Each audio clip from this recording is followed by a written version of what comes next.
আউযু বিল্লাহি মিনাশ শাইতানির রাজিম বিসমিল্লাহির রহমানির রহিম। আলহামদুলিল্লাহ, সমস্ত প্রশংসা তারই মহান আল্লাহ রব্বুল আলামিনের জন্য, যিনি সর্বদাই আমাদের উপরে রহমত বর্ষণ করছেন। আর আজকে শুধু একটাই টপিকের উপরে কথা বলবো, সেটা হচ্ছে হেদায়েতের উপরে। আর হেদায়েত আমরা সকলেই জানি যে আল্লাহর হাতে আছে, হেদায়েত আল্লাহর হাতে। কিন্তু আমরা এটা জানিনি যে হেদায়েতকে আল্লাহ আম করে দিয়েছে, আমরা এটা জানিনি। আর হুজুরে পাক সাল্লাল্লাহু আলাইহি ওয়াসাল্লামের চাচা যান আবু তালিব, যে ইসলামের রক্ষক ছিলেন,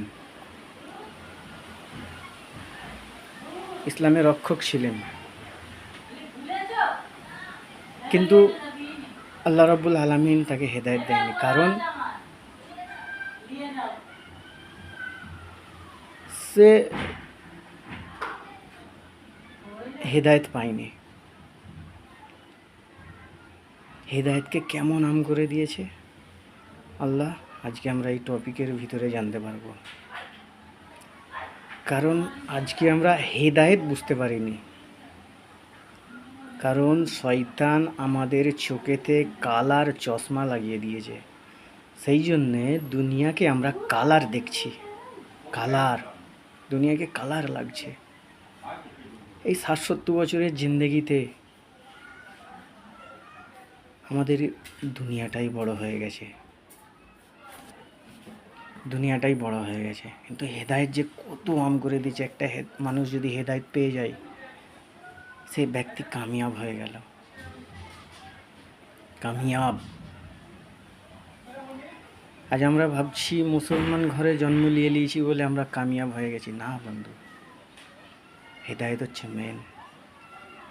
আজ কত গ্যার কম থেকে উঠে এসে ইসলাম গ্রহণ করে আল্লাহ তাদেরকে হেদায়েত দিয়েছে। হেদায়েত হচ্ছে এই জিনিস যে আল্লাহর হুকুম হাকামের উপরে, আর হুজুরে পাক সাল্লাল্লাহু তাআলা আলাইহি ওয়াসাল্লামের নুরানি পাকিজা তরিকায় চলে যে দুনিয়া থেকে চলে গেল, সেই ব্যক্তি হেদায়েতের রূপে থেকে কামিয়াব হয়ে চলে গেল।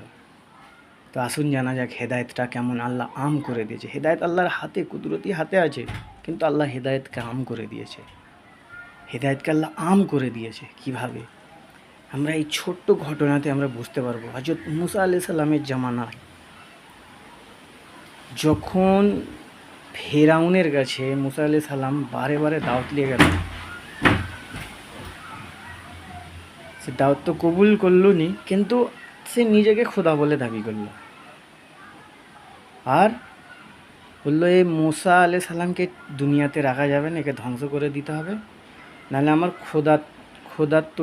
খোদাইটা এ হতে দেবে না। কি করলো,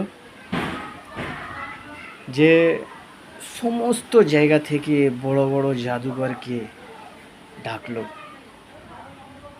ডাকার পর ওই জাদুঘরদেরকে বলল, যাও মুসাকে যে ধ্বংস করে দাও। মুসা মস্ত বড় জাদুঘর হয়ে গেছে, দেখি তোমরা কত বড় জাদুঘর। সেই যত জায়গা থেকে জাদুঘরকে ডেকেছিল, মুসা আলাইহিস সালামের সঙ্গে যুদ্ধ করতে গিয়ে সেই জাদুঘররা কিন্তু হেদায়েত পেয়ে গেছে। কারণ কিসের জন্য? তারা তো মুসা আলাইহিস সালামকে মারতে ঘেইল, ধ্বংস করতে ঘেইল, কিন্তু তারা ধ্বংস করতে যে তারাই হেদায়েত পেয়ে গেছে। কারণ কি? তখন ফেরেশতারা আল্লাহকে বলছে, হে আল্লাহ, এরা তো তোমার দুশমন, এরা তো মুসাকে ধ্বংস করতে গেল, মারতে গেল, আল্লাহ তুমি এদেরকে হেদায়েত দিয়ে দিয়েছো। তখন আল্লাহ বলছে যে যত জাদুঘরকে দেখছো, সব ওই জাদুঘররা মুসার মতো অবিকল পোশাক পরে গিয়েছিল, অবিকল সেজে গিয়েছিল। এই ড্রেস, এই পোশাকগুলো, এই সুন্নতগুলো আমাকে ভালো লেগে গেছে, এই জন্য আমি ওদেরকে হেদায়েত দিয়ে দিয়েছি। তাহলে এবার আমরা বুঝতে পারতেছি হেদায়েত করতাম মুসা আলাইহিস সালামের জামানার কমেরা যদি একটা মুসা আলাইহিস সালামের মতো পোশাক পরে আসতে পারে আর আল্লাহকে ভালো লেগে যায়, সেইটাতে যদি হেদায়েত পেয়ে যায়, তাহলে আমাদের নবী হুজুর পাক সাল্লাল্লাহু আলাইহি সাল্লামের সুন্নতকে যদি, হুজুর পাক সাল্লাল্লাহু আলাইহি সাল্লামের জীবনীকে যদি আমরা নিজের জীবনে ফিট করে নিতে পারি, তাহলে আর দোস্ত বুজুর্গ আমরা হেদায়েত পেয়ে গেলেন। আর হেদায়েতকে আল্লাহ কত আম করে দিয়েছে, একটু বুঝি ভাই, হেদায়েতকে আল্লাহ কত আম করে রেখেছে। আজ আমাদেরকে এই যখন কালার চশমা চোখ থেকে সইরে দিতে পারবো, তখন আমরা হেদায়েত অটোমেটিক বুঝতে পারবো যে হেদায়েত কী জিনিস, আর আল্লাহ হেদায়েতকে কত আম করে দিয়েছে। যদি এই ভিডিওটা ভালো লাগে, প্লিজ একটা লাইক, সাবস্ক্রাইব আর কমেন্টে অবশ্যই জানাবেন।